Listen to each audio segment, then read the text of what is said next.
네, 여러분 안녕하세요. 뉴스입니다. 이재명 대표를 암살 시도했던 김진성이 범행하루 전날 가덕도에서 11km 정도 떨어진 창원시 진해구 인근 한 모텔에서 숙박을 했었다라고 앞서 경찰이 밝혔습니다. 그리고 경찰은 범인이 단독 범행으로 보이고 있다라고 했습니다. 그러나 헤럴드 경제가 단독 보도한 내용에 따르면 모텔 주변 CCTV에는 이 모텔에서 숙박하기 위해 지금 보시는 김진성이 회색 차량을 타고 온 이후 벤츠 차량에서 내리고 길을 건너 모텔을 향하는 모습이 포착이 됐습니다. 공범이 있다고 볼 수 있는 부분이죠.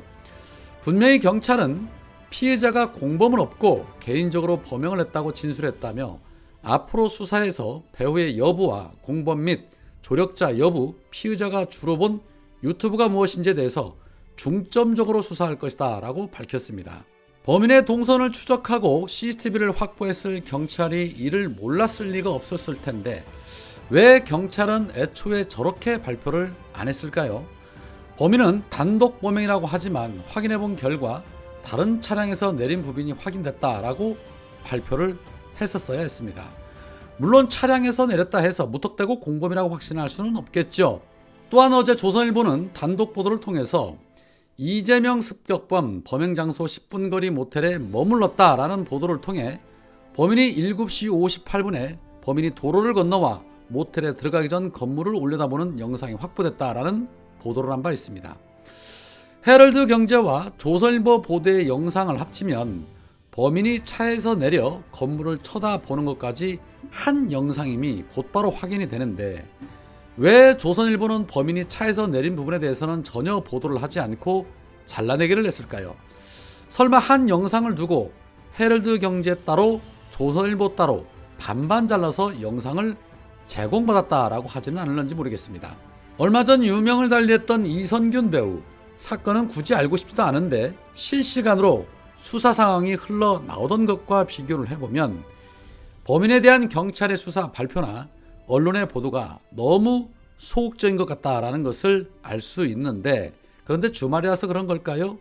그 어떠한 언론사도 헤럴드 경제 기사를 인용을 하거나 복사하는 언론사는 없는데 이 공범 논란이 불거지자 일부 언론들이 범인을 태워준 차량은 공범이 아닌 것 같다라는 보도를 쏟아내기 시작했습니다. 일부 매체는 이 김 씨를 태워다 준 차주는 단순히 이재명 대표의 지자일 뿐 김 씨와의 공범 가능성은 낮은 것으로 추정이 된다며 김 씨가 처음 만난 이재명 대표의 지휘자의 차를 타고 왔다라고 진술한 것으로 알려졌다라는 보도를 냈습니다. 언론사라면 정말 지휘자 차량인지 취재하는 것이 먼저일 텐데 말이죠.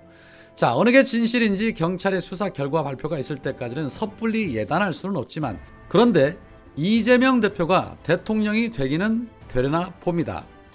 범인 김진성이 이재명 대표를 암살하기에 앞서 남긴 이 8쪽짜리 문서에는 정치권에 대한 불신과 혐오 표현이 다수 담겨 있었는데 그 중에는 이재명이 대통령이 돼선 안 된다라는 내용의 글을 남겼다고 합니다. 본인 생각 딴에는 이재명 대표가 대통령이 될 것 같다는 확신이 들었던 모양입니다. 물론 그렇다고 해서 저런 짓을 벌였을 거라고 생각하는 사람은 별로 없을 것입니다. 누구로부터 사주를 받고 누구와 함께 움직였는지 자금은 어디서 확보한 것인지가 관건인데 경찰은 현재 이 부분에 대해서 집중 수사를 하고 있다고 하고 또 김진성에 대해서 신상정보 공개를 검토 중에 있다고 하는데 현재로서는 한 점 의혹 없는 진실이 밝혀지기만을 바라볼 수밖에 없다는 것이 좀 답답하기는 합니다. 자, 그런가 하면 이재명 대표가 대구에 오면 작업을 하겠다며 112 상황실에 공중전화로 전화를 냈던 대구의 60대 남성이 위계에 의한 공무집행 방해 혐의로 체포가 돼서 현재 조사를 받고 있다고 하는데 왜 이렇게 정신을 못 차린 사람들이 많을까요? 결국에는 극단의 언어로 극단의 정치를 유도하는 이 정권 그리고 그를 추종하는 수구 유튜버들 그리고 일부 수구 언론들이 일부 시민들을 정신 너갱이 빠진 사람으로 만들어가고 있다는 생각을 지울 수가 없습니다. 그럼에도 불구하고 이재명 대표가 부산대병원에서 헬기를 타고 또 서울대병원으로 이송된 부분을 두고도 특혜 논란 시비를 붙이기는 기레기들 정말 심각합니다. 홍준표의 말처럼 의전서열 7인 이재명 대표가 위급한 상황에 혈관 전문의한테 수술을 받기 위해 서울대로 긴급 이송된 것이 전혀 문제될 게 없는데, 그럼에도 불구하고 이 기레기들은 이 논란을 계속해서 야기시키는 이유가 뭘까요? 그렇습니다. 바로 지역 갈등 조장이 주 목적인 것이죠. 윤석열이나 한동훈이 만약에 헬기를 탔다면 이런 논란 자체가 나올 리가 없겠죠. 그런데 최근에 태블릿 PC 의혹을 제기하며 진보 인사들과 교류를 하고 있는 변희재도 이 부분에 대해 한몫 거들고 있었습니다. 변희재는 본인의 페이스북을 통해 너도 나도 헬기 타고 서울대 병원 가겠다고, 대체 민주당과 이재명은 이걸 어떻게 정리할 것인가, 더구나 민주당은 지역의사제를 통과시키면서 지역의료 활성화를 늘 팔아먹어왔다. 지역의 의사를 박아도 봐야 특권층들이 너도 나도 서울병원으로 달려가니 지역병원이 무너지는 거 아닌가.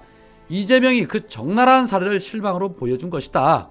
이래도 민주당은 치졸한 문제 제기라며 특권의식을 쩌는 모습을 보여주고 있다. 이게 바로 타락한 586 운동권의 본 모습인 것이다 라고 비판하고 있었습니다.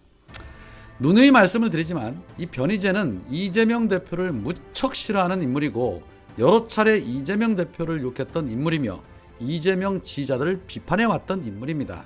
최근에 일부 진보 인사들과 유튜브 채널에서 변희재를 띄우고 있는데, 윤석열 정권에 맞서 싸운다고 해서 진보 진영이 아니라는 것을 좀 잊지 않았으면 좋겠습니다.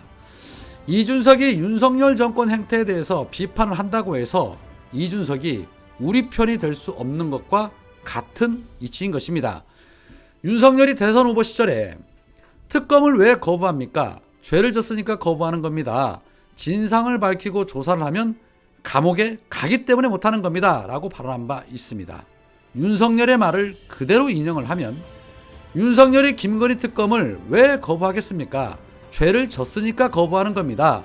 진상을 밝히고 조사를 하면 김건희가 감옥에 가기 때문에 못하는 겁니다 라고 우리 국민들이 이구동성으로 말하고 있습니다. 국민들의 목소리에 이제는 국회가 응답해줄 차례라고 봅니다.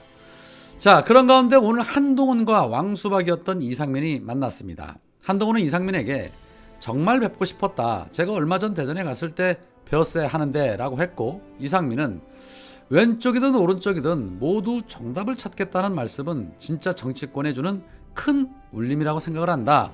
진짜 그렇게 하시면 한국 정치에 큰 족적을 알리실 것이다. 민주당이 진보라고 할 수 있냐라고 민주당을 직격을 하자 한동훈은 우리 당이 보수 우파지만 민주당보다도 더 진보다라고 말했다고 합니다. 국힘당이 진보라는 신박한 소리가 다 나오다니 정말 놀랍습니다. 친일당이 진보라는 소리는 제가 살다 처음 들어봅니다. 그런데 과연 이상민이 국힘당에 입당할 수 있을까요? 글쎄요. 두고 보면 알게 되겠죠. 오늘은 여기까지입니다. 고맙습니다.